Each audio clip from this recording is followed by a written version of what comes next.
Hey everyone, Bub here. Unfortunately, we had some technical issues with this episode and we're entering the conversation about 10 minutes in. Although we do miss a bit of her story, you'll be able to jump in and be up to speed in no time. Enjoy.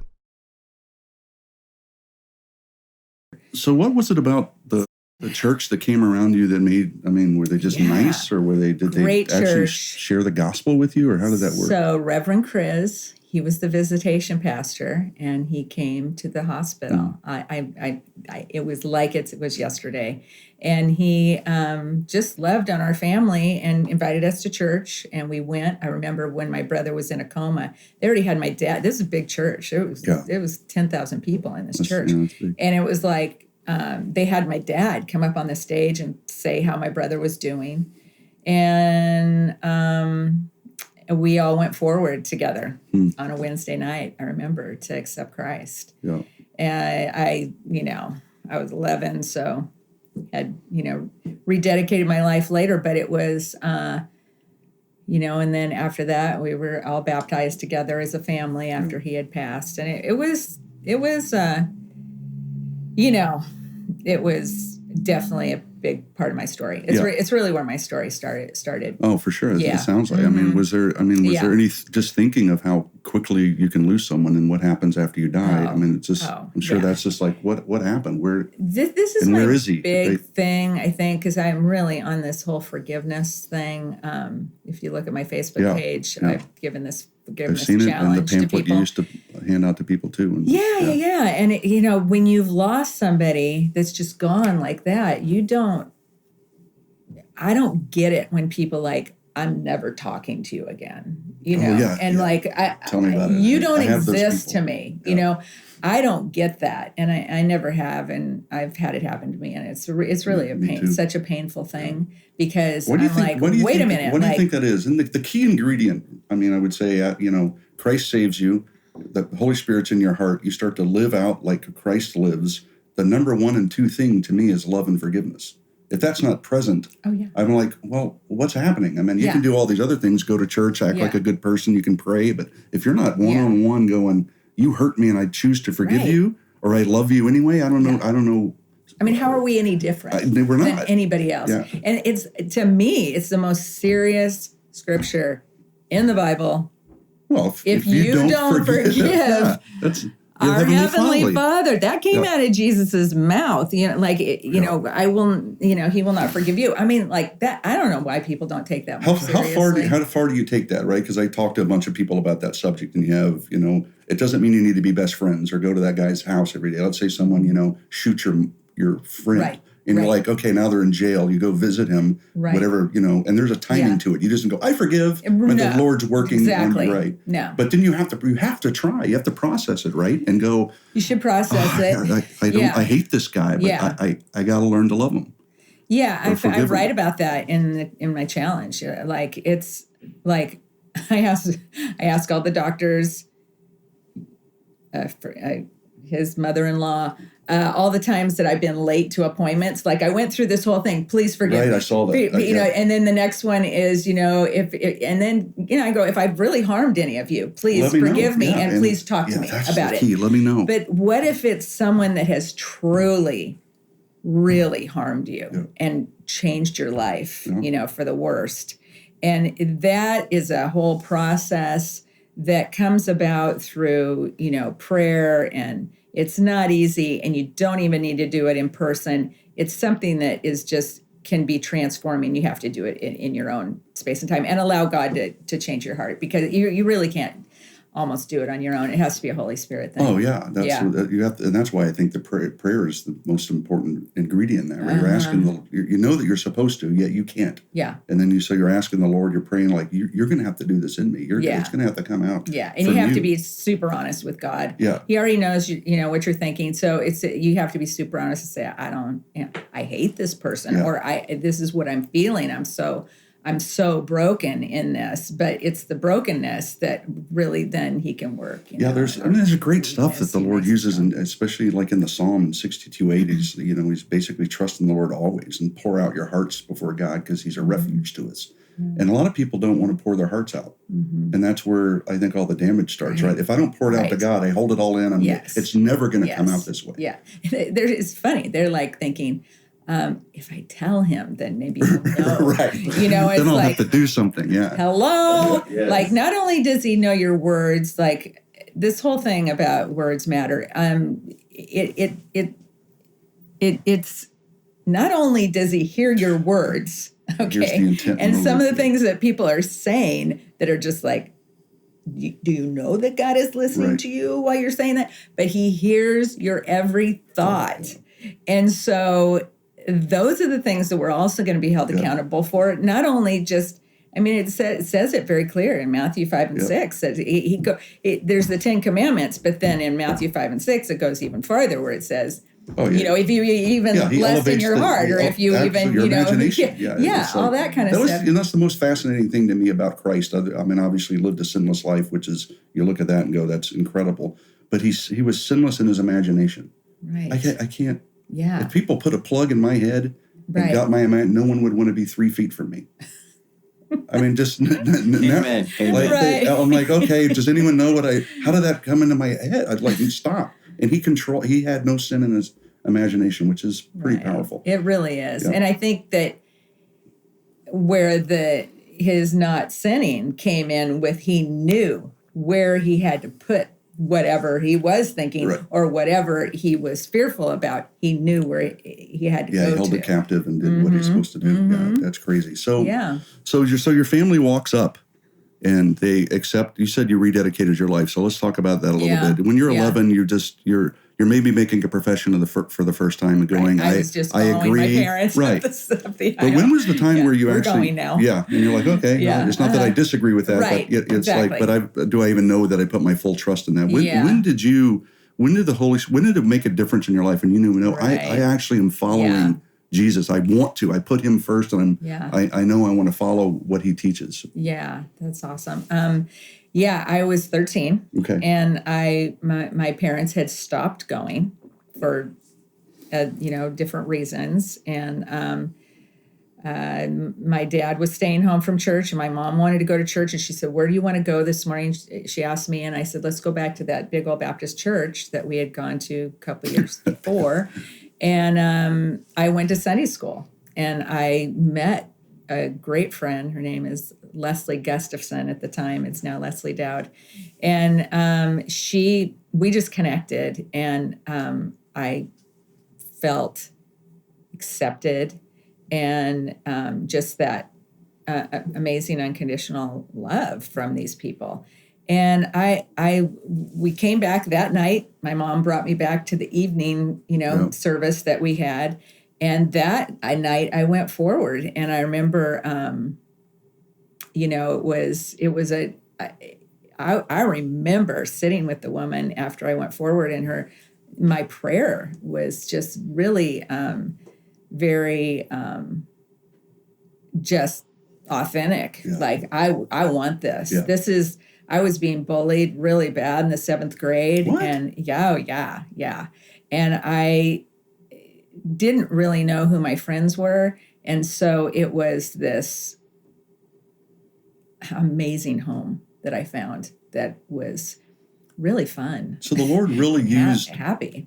Like other people were big. How they modeled it, the love that they showed, and the words that they said. That was beginning of you going, if that's Christ-like and is moving you in. But then your prayer was what? Like what was your prayer like? Yeah, I just remember it was, this is, that freedom, that I wanted that freedom in Christ, and I wanted a savior. Yeah. I really wanted a savior, and I confessed. So 13, I said, you're please forgive me. Yeah, and it was. I remember it was, you can pray silently. I remember her saying that, and a friend went with me, and she said, "Are you done?" Like I remember it was because I was, it went I was long, into or you were it. silent. I was into it, but because it was silent, it was kind of like, "Are you done?" Yeah, she was waiting for something, and I was zoned, and it was so real to me. I didn't take anybody's. I didn't say, oh, I believe that because you do. I never did that. Well, I good. believed it because I read it for myself. And it's true. It was true. Yeah, It was true. Yeah. People always ask, So- why are you a Christian? And the interesting answers to that. I mean, I'm a Christian because it's true. Yeah. Because Christ is who he said he was. He died, he resurrected. Yeah. And he's the Savior. Yeah. And That whole sanctification and righteousness, being righteous, it's like a real thing that is very difficult now in today's world. But I had a youth pastor. His name's Grendel. Still, kicking it. Still kicking, He's still amazing. He's now he's in his 80s. Yeah.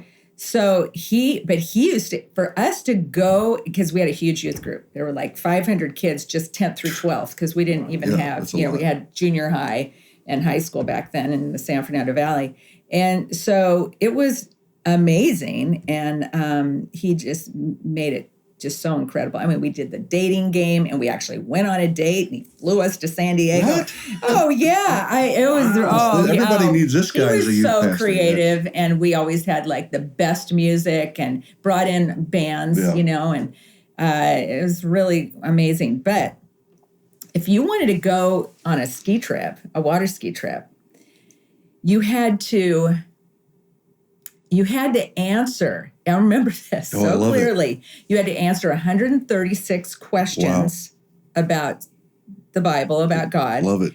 And you had to answer each one with 3 scriptures. So you're learning tons of stuff. Totally. And your reward, I love it. He built in a reward for your... that was... That's great. I was so into that. And then you had to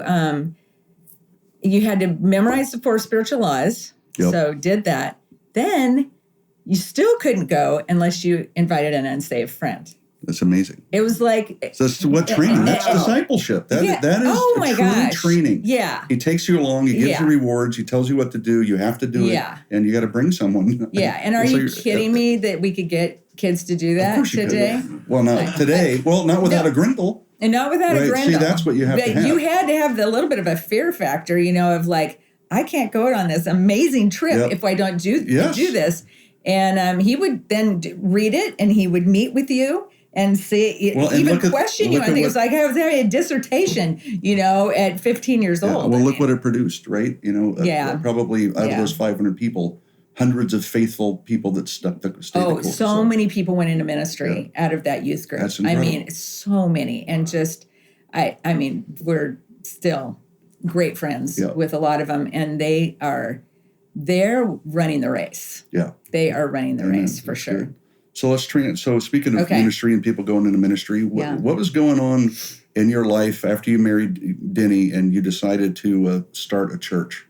Tell me that story. Okay. So we had gone to Denver Seminary, and I got my PhD. Putting hubby through. Yeah, I love it. Thank you very much. That's the hardest one. That's the hardest degree to get. I'm telling you. Heard that one. That's a good one. Yeah. All that, Dr. Brown's. It was totally awesome. And we had our first baby in Colorado. Then went to San Diego to work for Youth for Christ. Had our second baby, Natalie, and Brooke, and then Natalie.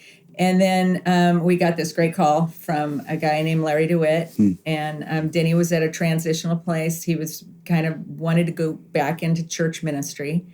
And because, seminary students, they go through so many transitions. I mean, we came from a big church. Yep. So you go to seminary and you're like, big church bad. Yep. Now we got to do little church. Oh, it's always such paradigms, do home church. Right. We got to be just just little. So then we were like, okay, that's good. So we go into the little church, and we're like in a house. Yeah. We're in a house, and we're so cool because we're like in on this new thing, and it is cool. It is and so then then people started having babies. Yep. And then where do the babies go?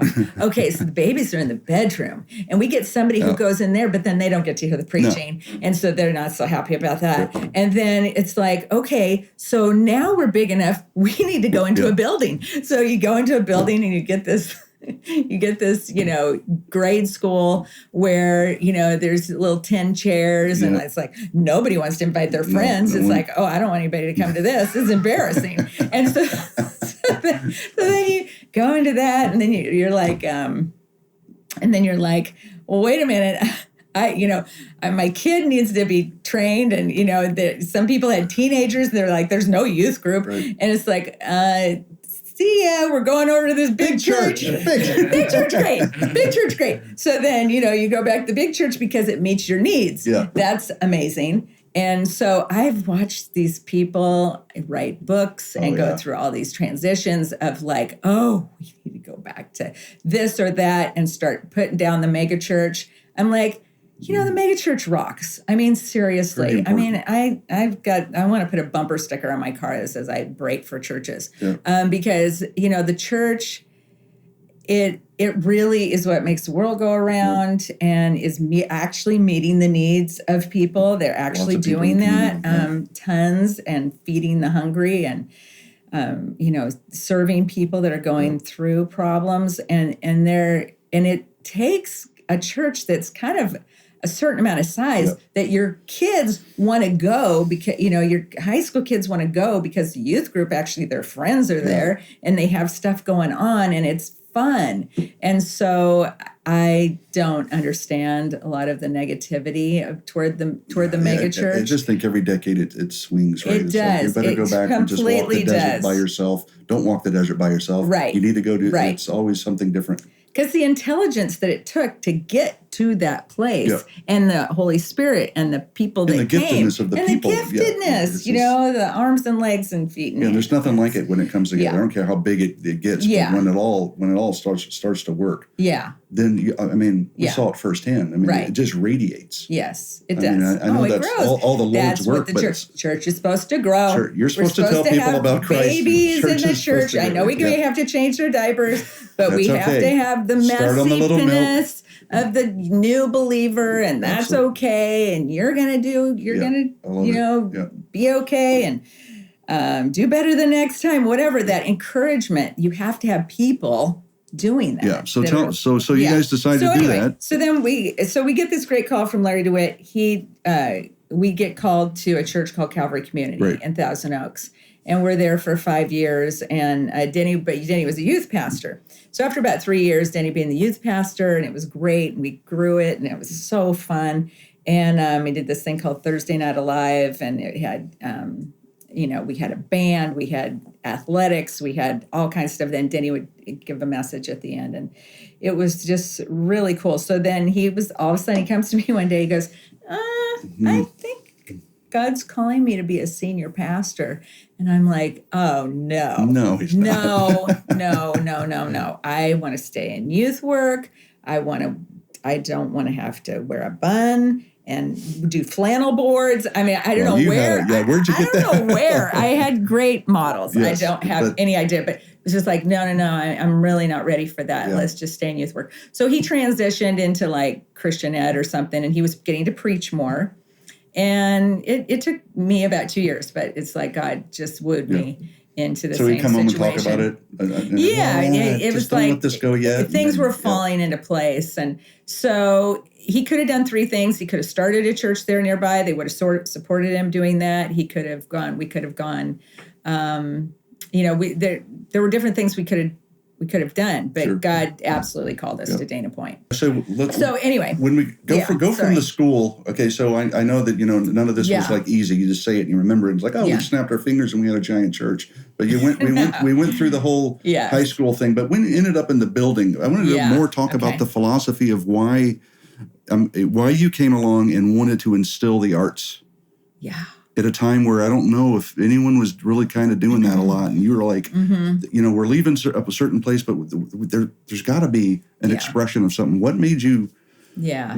So the arts were absolutely in our blood because of Van Nuys Baptist Church. They had the certain sounds. They had the living Christmas tree. They were really on the cutting edge. We had our own choreographer from Hollywood, Alex Plashart, that came and, did our choreography. Our choirs were 250 people just of high school students. That's amazing. Yeah, and we did Life and Love, and so all those different musicals that kind of came out there in the 60s and 70s, and so we kind of had that in our heart. Then when we went to Calvary Community, that was such a great the arts were, so received so well with excellence. Right. And it wasn't cornball. Right. It wasn't weird. That was the scary part of it. And then my life of dance started when I was at Calvary. And so I was a part of the dance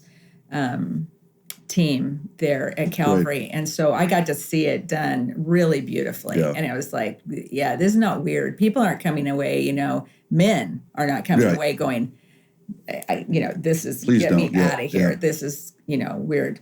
So we watched it done really well. And when we came with that whole mind. When we started Coast Hills, we came with that mindset because we'd seen it. Right. If you see it, then you're like, this is a slam dunk. We can do this so easily. And that's why when people came and saw it themselves, then they could be like, I can do that. Yeah. I can be a part of it. I can. Yeah. I'm a singer. Why do you think? Why do you think? I mean, everyone sings in the church, but why? And that's important and really important too. But why do you think the arts beyond just singing are an important part of a local church? Right. Where I saw that really expanded my mind there was a woman, her name's Jean Cross, and she made banners that you hang. Yeah. And I'm super into words. We can get into that later.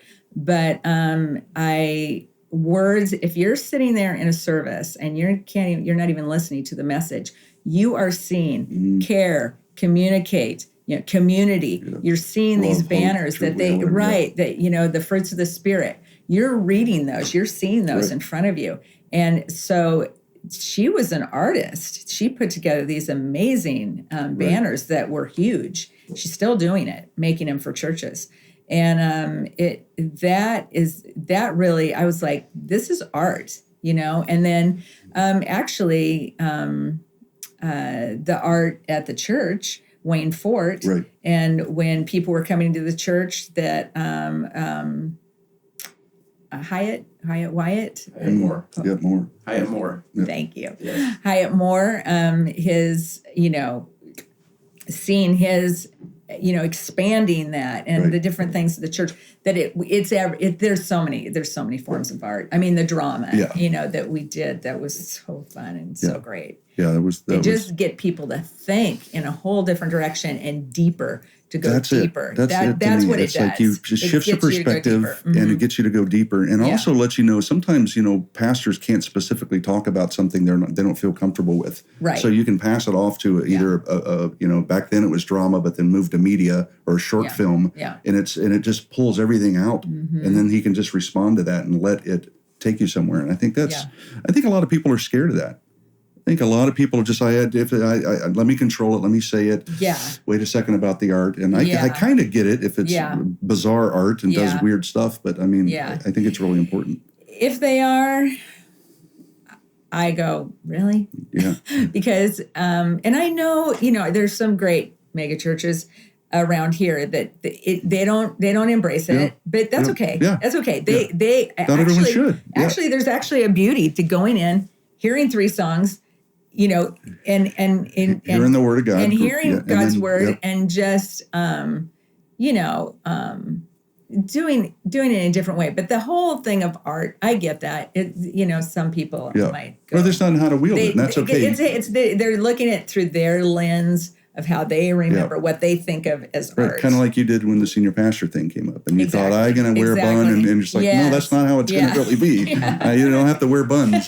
Please don't wear a bun. Yeah. Although being a dancer, like with ballet, I always had to wear a bun. Yeah. So there's a lot of man buns. Maybe a lot of man buns. Yeah. There's man buns. And please don't do that. Super cool. Yeah. Okay, please don't do that. Please don't wear man buns.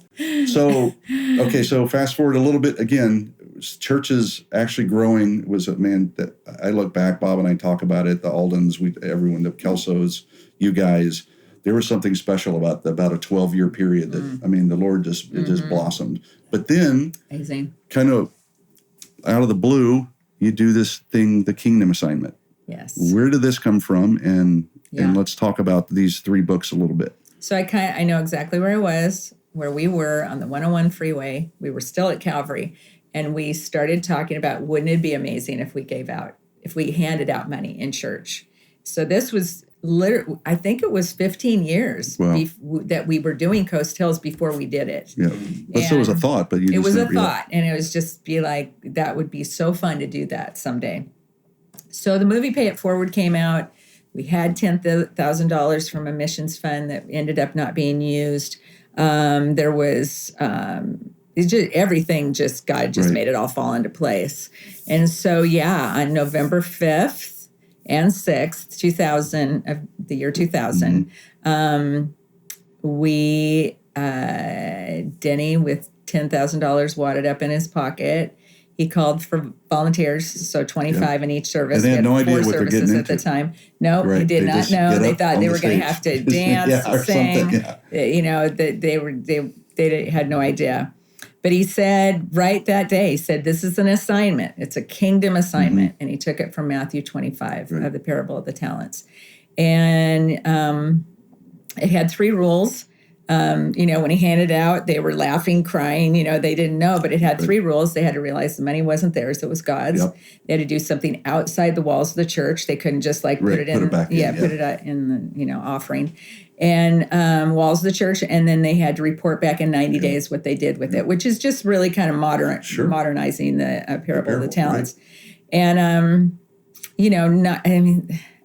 they're really that scripture, of the one that buried it and what happened. You don't want to do that. No. So it was like, especially if you got to come back and read the scripture because, but they had, they could volunteer, they could change their mind, but we got 100 volunteers over those 2 days, and it was a buzz. It went crazy. It did. It went crazy. It was so fun. Yeah. And then so one of the things, there's a verse, if you delight in the Lord, he'll give you the desires of your heart.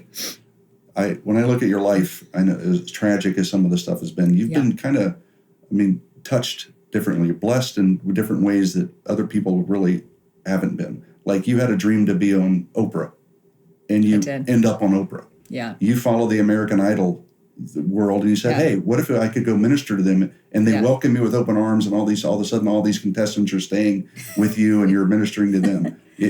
Crazy things that people go, how in the world does that happen to Leesa? Yeah. And it does all the time. So, you said the other day to me that it's because you maybe have eyes to start seeing where God is.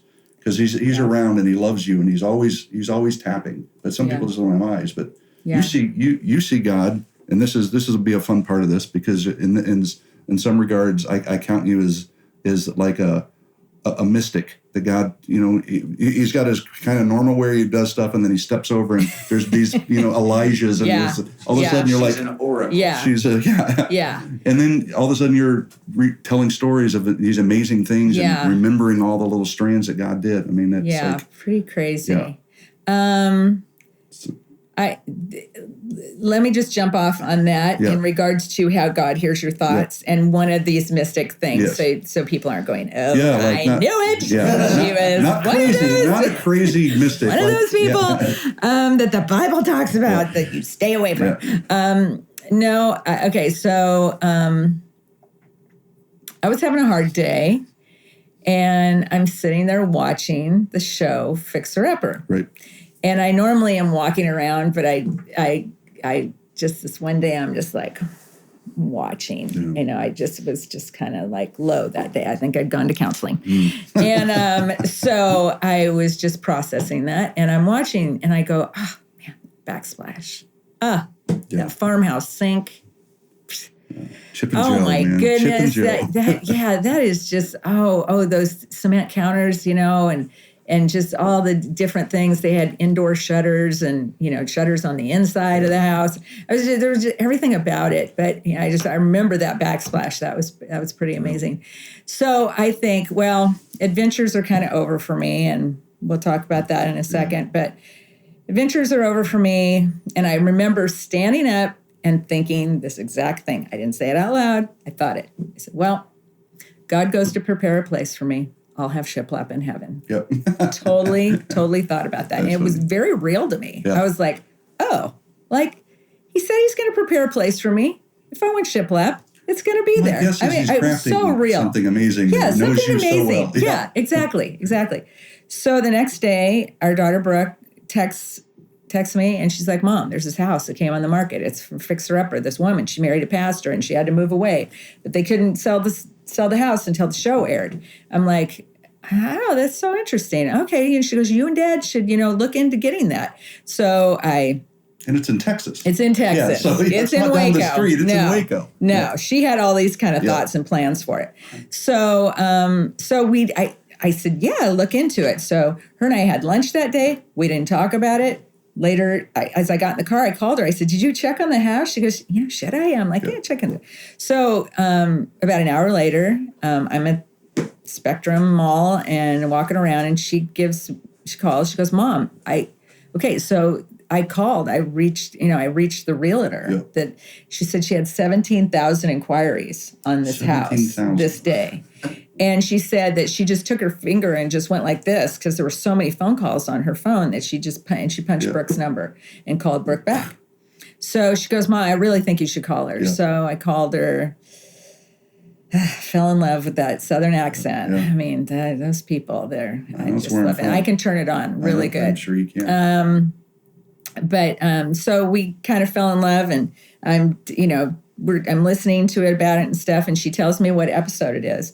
So I go home, Denny and I sit there, and we're watching it. It's the show that I'd seen on TV the night before, and we're crying. I mean, we're crying. I call her because I had her cell phone number. I knew she was at Bunko, and it was late for her because it's 2 hours difference. Yeah. And I'm like, oh, we're doing this. We're doing this. Wow. This is so crazy a God thing. Yeah. And so bottom line, we were in escrow. 24 hours later, we were in escrow on the house I'd seen the night before that I did not say anything to anybody about. So tell me God doesn't hear your thoughts. Right. No, of course he hears your thoughts. So, maybe mystic's the wrong word. I think you're attuned, right? And you tend to go there when you believe the Lord's pushing you. Or I mean, that's a better way to say it, because I think we all do that. I don't audibly hear the Lord, but I certainly have promptings and go, I better go that way because I feel it. And that's the kind of thing. And listening to that, like, right? And then the doors open, even the starting of this whole show, quite honestly. Yes. Most bizarre stuff in the world. Yes. I mean, and then everything that lined up and what happened with this bungalow place, like it's incredible. And you're like, okay, I know that the Lord's prompting us to do it. I don't know how easy it's going to be or how hard it's going to be, but I'm in for the journey because I think it's incredibly important to expose stories like this and to talk about these things from a Christian worldview. You have a lot of those stories, right? I mean, and then you have bizarre kinds of things like with things that happen at Cirque du Soleil. Yes. So like this story. Let me just move over here for 1 second. Sure. Go ahead. Excuse me. That's all right. Off she goes. I'm picking up. Bob and I were talking. It's like, these things that you've done. There we go. Some people have like one dream, and maybe one dream comes true. You come up with these things, and they all happen. Yeah.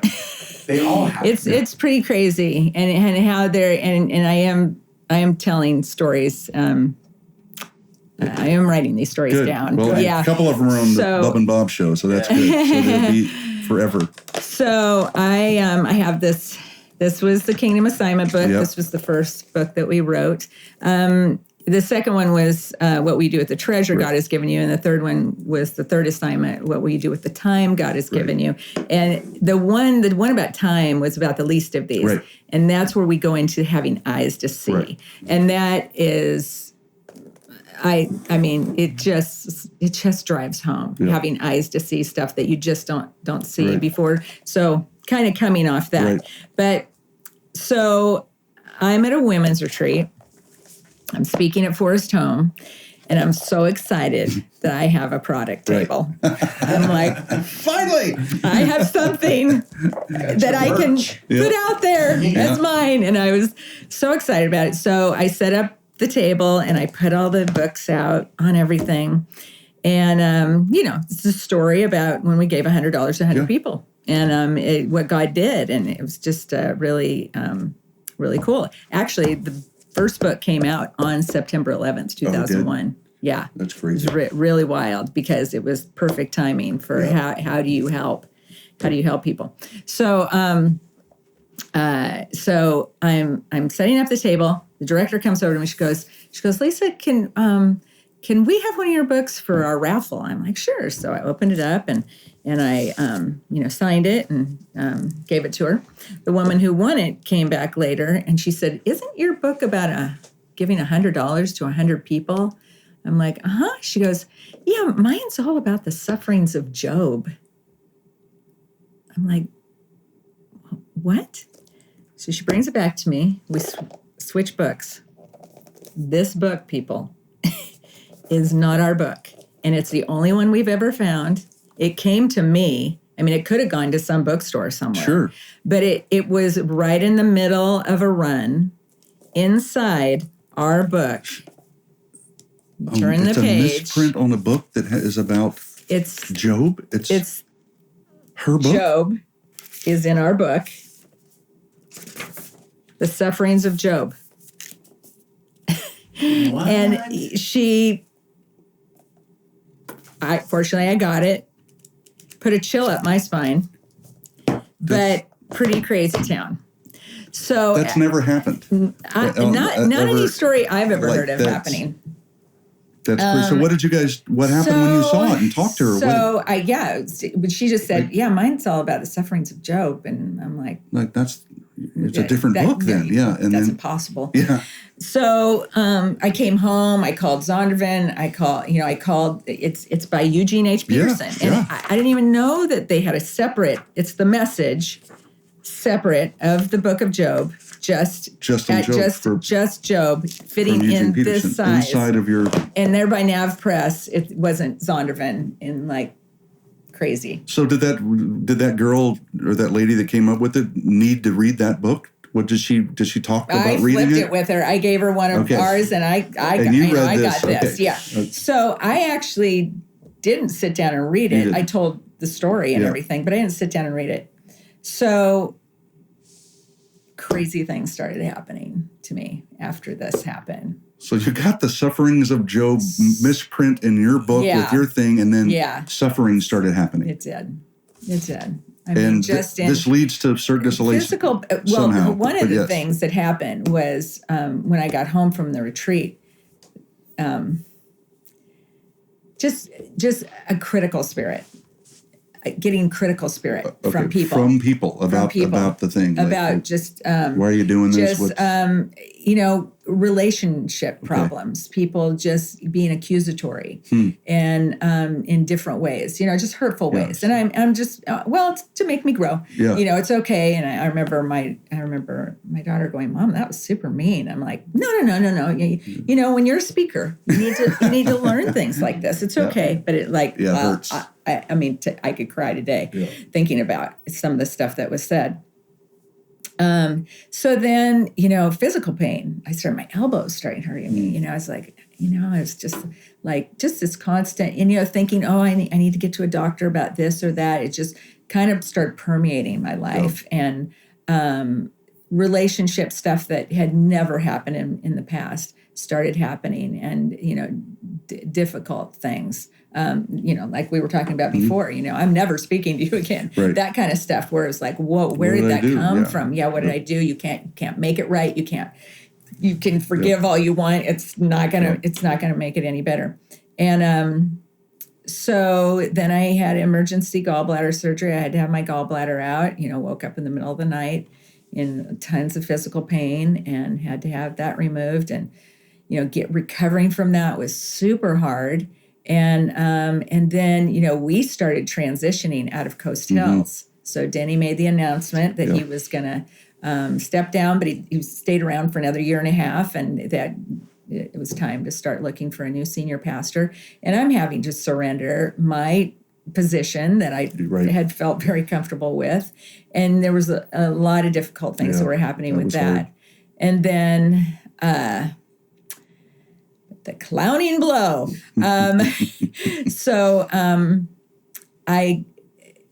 This is a long story, but I had this day where I was raising money for Oprah's Angel Network. And so this was the day that I was having people do Kingdom assignments, because she really did turn my head and my heart to Africa. Right. And I was very passionate about it. And I wrote a letter to people that I was going to raise money for Oprah's water Angel Network, yeah. for different things. Things, it was yeah. mostly AIDS Yeah. that was Oh, that's happening right. in Yeah. Africa at the time. So I spent this one day, it was March 6th, 2004, and it's 2 days before my birthday, and Denny was taking me out for my birthday. So I decided today's the day I'm going to count all this money up, because I was going to send it on Monday. It was a Saturday. I was going to send it on Monday to, to Oprah's Angel Network. Right. And about 4:00 in the afternoon, I go out to the mailbox, and there's a certified letter from Harpo Inc. And I open it up, and it's cease and desist, that I cannot. And mind you, we had already been on the show. We've been on the show in May of 2003 and did the Kingdom Assignment. They told our story and had, people on there telling the story. And so I thought we were buds. Yeah. Like, what's this? I'm raising money for Oprah's Angel Network. I thought, maybe they kind of knew who we were. No, it was a letter, cease and desist. You cannot raise money for Oprah's Angel Network. You have to take everything off your website, as if we did not exist, as if we did not even know, ever on the show. It was just really, embarrassing. Embarrassing. People had sent me, a check for $1,000 made out to Oprah's Angel Network that I was going to be sending, that I was going to have to retract. Yep. So that happened. I was having a bunch of dental work done in my mouth. So it was like, I really, you just don't feel right when your teeth aren't right and all that kind of stuff. So I was really stressed out. Denny took me out to dinner. And I'm just on the edge of tears because of just how embarrassing this thing is. We have dinner, and then, hey, my favorite thing, Cirque du Soleil. So exciting, so surprising, even though we sit out in the parking lot for the first, before we go in, and I'm crying, and I'm, really just kind of distraught. But you make it in, you go. We make it in, and I, as we're walking in, some guy says, hey, for your tickets and $30, yeah, you can write me a check. I'm like, who takes a check? Yeah. Well, this guy. Who has a checkbook with them? I did. Yeah. And he goes, yeah, for your tickets, we were in the 15th row. For your tickets and $30, you can have front row. Front row. And it was literally like the best seats in the house. Okay, so we get in there. I'm like, I'm so excited. We were kind of near the stairs over, so I thought they're going to pull Denny up and do something funny. It's all going to be. But being a dancer, it was like my favorite, talk about art. It's just so incredible and death-defying. And, the music was amazing. And so right about I was almost intermission, but these dancers come out, and they're in, all these bright colors, and it's like they're fire or something, because they're all in red and they're dancing all around. And this guy comes out. He looks kind of like Darth Vader. He's covered and shrouded in black, and he has fire streaming from his hands, and he's doing all this stuff with the fire. And, there's so much to see. And all of a sudden he just starts acting really kind of strange. He's like, something's not working. Acting super unprofessional. I'm like, whoa, like, if something's a problem, really? Leave, but he's acting really weird. He's trying to get the fire on. I starting to kind of skip around the stage. I lose track of him because I'm looking at everything else. And all of a sudden his back is to me. And I'm thinking, he's going to fly. That's what they do, is they start flying over your head. And I'm thinking, oh, he's going to fly. And he doesn't. He just really does one of these and falls right back off the stage on top of me. And he's got propane tanks on his back. He's it's like, did he I don't know, 250 pounds of a person. Did he? To this day, I really don't know. He was conscious. Okay. But to the show fell back on me. No. And snapped my neck back. And immediately I felt pain back here. But he didn't hit me back here. Right. I couldn't really understand it. Yeah. Whiplash or something. And right. And so I remember him falling and then falling forward. And I remember looking right into his eyes. I was like kind of concerned about him. I was like, are you okay? And So they came and got him and took him off right away. The show's still going. Yeah. And then we wait, it's almost intermission. They wait another, 30 seconds or whatever. And then they want me to come outside. So I go outside. Anyway, bottom line, it was handled terribly, the whole thing. I ended up getting a bulging disc in my neck, and that's what caused, really, to this day, really, I know how to manage my pain. Right. But it really ended the career that I had in dance, and they took it all the way to a jury trial. Like, Oh, wow. 3 years, 3 years of going through that, and I knew nothing about the legal system and depositions and having to do them over and over again, and then you have to read your depositions, it's hard. and then you have to make sure that you're telling the truth in your depositions, Yeah. and it was just brutal. So that's on top of all the other stuff that's happening. At the time you get this book that has Job in it, when did you start reading that and going? So it was after I had my gallbladder surgery that I laid on the couch, I remember, and just, those tears in your ears where you're reading, and it's just like, it was such an emotional thing for me, but knew it was for me. I somehow knew it was for me. I didn't know how much, because really I had it written. So much that happened in Job's life. And, we're reminded that Satan roamed around the earth and found Job. And he said, what about your he goes, Job, you can't kill him. Right. But take this, do that. And he went through but allowed the evil one to do, take him to a really bad place.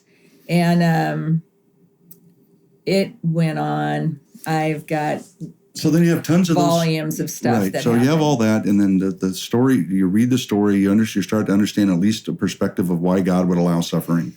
But then we go into a whole other kind of suffering that's not personal, which is now your husband. Suddenly, or maybe not suddenly, but we became aware of that Denny all of a sudden has Alzheimer's, and no one kind of knew. And then it hit pretty hard. But you're at a different place than you were when you found out. Mm-hmm. So tell me about that experience. And, one of the things that's, people, the biggest argument against the existence of God has always been pain and suffering. If there's a good God, how can he allow evil? Mm-hmm. Yet there's a book specifically about it, why God would allow it, and for multiple reasons. Right. But why a guy like Denny? Mm-hmm. You start to go, okay, so bad things happen. Or Ricky, let him die. He shot 3 people. But you're like, this guy, he's got a legacy. The church, he's been a beautiful man. He's amazing. Led people. But God still goes, I know what I'm doing. Yeah. And there's a purpose in it. But from your perspective, let's get into that a little bit. Mm-hmm. Tell me, and then help people, because there's got to be so many people who are dealing with spouses of Alzheimer's that need some wisdom and encouragement from you. So give them that. So, Denny's grandfather, who was a preacher, had Alzheimer's. We didn't know at the time. We didn't know. No one knew. Yeah. Denny's father, also in his early 60s, like Denny, started losing his words, had Alzheimer's. So it wasn't all of a sudden. We didn't know. But you just... Yeah, so there, being the wife, I really, you manage it. You protect them. You protect them from what, you're seeing it. Right. You're seeing, they say you have Alzheimer's 20 years before it actually starts to show up. So there are things that Denny would do where we just kind of saw it as an obliviousness, which was so cute, right? Yeah, so cute. Yeah. Denny's like meandering again, in Europe where no one can find him. Isn't that funny that Denny does that? Those sorts of things that, I was seeing that, a forgetfulness and stuff that, really was just a part of kind of who he was. The beauty of Denny is that he's so gentle. He's so different than any other megachurch pastor. Right. And I know you can speak to this for days. Yeah. Both of you can. But he's a B-type personality. He's not A-type personality. He lets it come to him. But he, just the sweetness of him and of being submissive to God and his wisdom. Right. But I believe he's one of the best preachers on the planet because of this. He can make you laugh, cry, laugh, cry, laugh, cry. And then the conviction would come to you personally. And it wasn't with a sledgehammer though. No. It was like with a feather. By the time he got you so in the palm of his hand, he could go like that with a feather, and you'd be like on your knees. So that not many people can do that, and I don't see anybody really with that same story ability to make people cry. I think he allows for him to be real in the moment. Denny's very authentic in the moment, right? He didn't try to overprotect his emotions. Right. When he felt it. Oh, yeah. He didn't try to go, you never do that. You never let him see you bleed. You never let him see it. Yeah. He just got overwhelmed sometimes and just let people know. And I think there was a incredible It's the Holy Spirit an thing enchanting too. thing that when the Holy Spirit Spirit did. really That's why it seemed real, because it was came from the Holy Spirit. Yeah. And that's when the conviction came, because then he'd do his little thing and in his eye, and he would go, here's what it means, people. And everyone's leaning forward. Yeah, and these grown men, crying. It was just really, he's just so powerful. I have all his tapes. I have them all logged. They're not digitized yet, but they are beautifully logged and ready to be digitized. So really when it became something that was just so noticeable was when he, I really saw him losing his words and being very anxious. If he had to get up and speak in front of people, he was not himself. And that's the thing about him too. He would be pounding the table on Friday nights, going, "I have nothing to say to these people." I'd go in, I go, "What have you been doing all day?" There'd be papers, all over, and he'd say, "I have nothing to say." This is when you had to kind of write it out, on paper. And then he'd be amazing. And it'd be like, but that's the pressure of that, never knowing. Yeah, but the stress. So even the thought of having to write stuff. And so he would take old sermons and started, doing different things. But it was really, so that's when I really started looking up. About 5 years before we actually I was looking it up. I was Googling. You were witnessing stuff that was concerning you. I was. And I really couldn't talk to anybody about it. No one would fully understand. Doctors were so condescending. They were like, "Well, it's not that, and you're just overreacting, basically, or you're, I had really such resistance for so long. I'm not alone. Right. I've talked to so many spouses. It's the same thing. It's better now, but for a long time it was not good. Finally, we met this great guy. His name's Dr. Papard. Kent Papard. He's in Irvine, and he's a brain psychologist, and he was the one who wanted to talk to me. Wow. He was like, before he even talked to Denny, he sat down with me for 45 minutes, and we talked over the phone, and he said, before you come in tell me what you're going through. And when I told him, he could then get, an idea of things. And then Denny came in for testing, and in the testing, what came from that was he had MCI, which is mild cognitive impairment. Now you can have there's 60 reasons why people can have, there's probably more than that, but 60 reasons. A teenager could have MCI, getting concussions in football, whatever. But this test kind of filters that out, and it was mild. It was kind of at that stage. So then he got us into a program where we were able to get this test, which was able to check for the tangles and the plaques in the brain. And I'll never forget that day, November 30th, 2017, he passed over a paper to Denny, this other doctor, and said, "You have Alzheimer's." And I remember him acting in a way, and God kind of prepared me as we were driving there. He was like, "Your life's about to change." And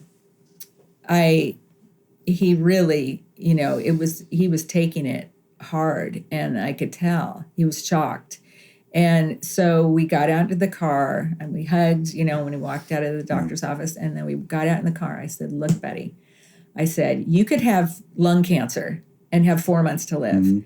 Or we could be in, we could be doing millions of, tons of surgeries and, going through, you'd have to have chemo and radiation. He said he doesn't need to see you for another 3 months. Like, gave us some tools, Dr. Bredesen's book, End of Alzheimer's, and some medication and things like that to kind of get going on learning about it. So I said, we're going to live this out loud. This is not, I'm not putting, this isn't going to put baby in a corner. This is going to be lived out loud so people can see how we do this and how other people can maybe do it too. Yeah. And so we both agreed on that. So I came up with something. It took me about a month, but then I put him and myself in a picture with Dr. Papard, and I said, this is the face of Alzheimer's, friends. And, wrote about, I know you're sad, but, it's okay. Yeah. And how the steps that we were going to take. So, well, thank you for doing that. Yeah. I mean, because I think that's very beneficial for hundreds and hundreds of people that see it, and hopefully thousands that understand the story and can understand. It's on my Facebook page. Yeah. If you scroll down to December 29th, 2017, you can read the beginning of the story, and then really the Waco story and different stories that kind of take, at a point he was in reversal. And Dr. Bredesen was wanting to put him in his next book. We had been speaking to Dr. Bredesen, and it really was, looking great. And then October 6th, he had a heart attack. And that was just completely unexpected. And if I hadn't Googled a million times, I think my husband's, not that. Yeah. I have Googled a million times. I think I'm having a heart attack. Right. What do I do? And so I knew every sign. I was able to get him into the car, get him to the hospital, ran in. I went up to the ran in. I think my husband's having a heart attack, and within 90 seconds they had him on a gurney. That's what you got to do. You got to say heart attack. No, you got to say that. You got to run in. I felt that before, and I went into the hospital and said that, and they get they just take you in. So nothing. Praise God. Yeah, it took her 60 kgs to know it, but the doctor ran in. She goes, "You're right. Your husband's having a heart attack." They got him off to Mission in an ambulance, and if he had not known that day, I heard that he had the Widowmaker. Yeah. There was no signs at all before, and they say if you have a stressful situation, which he did, he had done a little bit in a funeral that day, and that was very stressful to him. And they say you can go from 20% blockage to 100% blockage in 2 hours. And so somebody who just shows no signs, he was in great shape. Yeah. And physical shape. And so they put a stent in. And if they had not gotten him in there, he would have died that night. So it was pretty what is it when you look back at all that, the blessing side we know, and it's also awesome to talk about. But the tragic side can be a blessing. Yeah. I mean, what is your point of view when people say there can't be a good God if there's pain and suffering? What have you learned through it? Yeah, so I really learned young that the bad things happen to good people. Yeah. I mean, that with my brother dying. And I just really am such a believer that God wasn't like looking the other way. Of course. And then looking back and go, oh, wow, how'd that happen? Yeah. Like that, I never expected to see that. Right. God is so in control. I really, really believe that God is so in control. I know Satan's alive and well on planet Earth, but he does not rule the day, and Jesus will win, and Jesus wins. And so God was prepared and plotting, about our lives of what was going to happen, because he knows what eternity is. He knows he's like, I got you. Yeah. Okay, once you've passed on, I've got you. Like it's going to be okay. Like wait till you see what happens here. Incredible. Yeah. Would you be willing to take any kind of pain for a half a second for eternity? Because that's what it's like, right? Right. If I need to do this because that needs to happen, so this guy gets saved, or that this thing happens. Yeah. He's sovereign. We don't know all those tributaries. But wouldn't anyone go, to be with the Lord forever and have no pain and no suffering? Yeah. You have to hit me now, the worst pain you can think of for a millisecond, because that's compared to eternity. Right. At least that's one perspective. I mean, Paul has a perspective about it. It builds perseverance, right, and strength and test and grows your faith so that you can help others. So he does love us. Yeah, that's the thing. So much. Yeah. So that's where I got this whole, with American Idol. Out of American Idol came these wristbands. Jeremiah 29:11. It just says God has good plans for me, and I am such a believer in that. And right now, with the suicide rate and all of the things that are happening, and kids 11 years old taking their lives, I'm just so sad about that. And it's these wristbands. I've handed out thousands. I have thousands in my garage, and they, Caden's almost his whole football team wears them at Tesoro High School.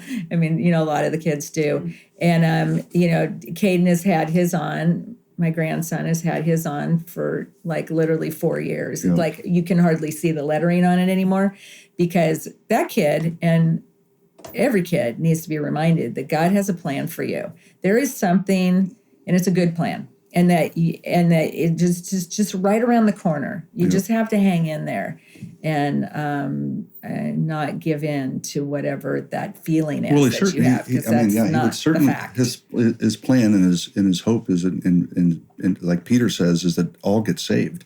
So the plan that God has for you is a salvation plan, right? It's not just to make your life better here and you to be happy or make more money. Yeah. So I think that the Jeremiah verse, although it has to do with Israel at the time, it's transferred into the New Testament, where the great hope really is, right? Yeah. God had a plan for Israel in that theocracy, but he has a greater plan for all the people that are going to come to him through Christ. So I think that's such a bigger plan, such a hopeful thing. So okay, we're gonna wrap the show up.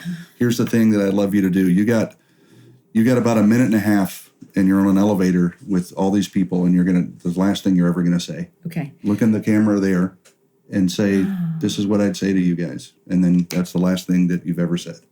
What you say is so important to your children, what you say to yourself, what is going on in your mind, what is going on in the words that you use, like I said, to your children, to your spouse, to your mother, to your father, to your family members, to your, if you're adopted, to your adoptive parents, people that you meet on the street, people that you see in CVS, that are, you have the chance to change people's lives forever by the words that you say to them. That's good. So our final words here: be good to each other, share the gospel.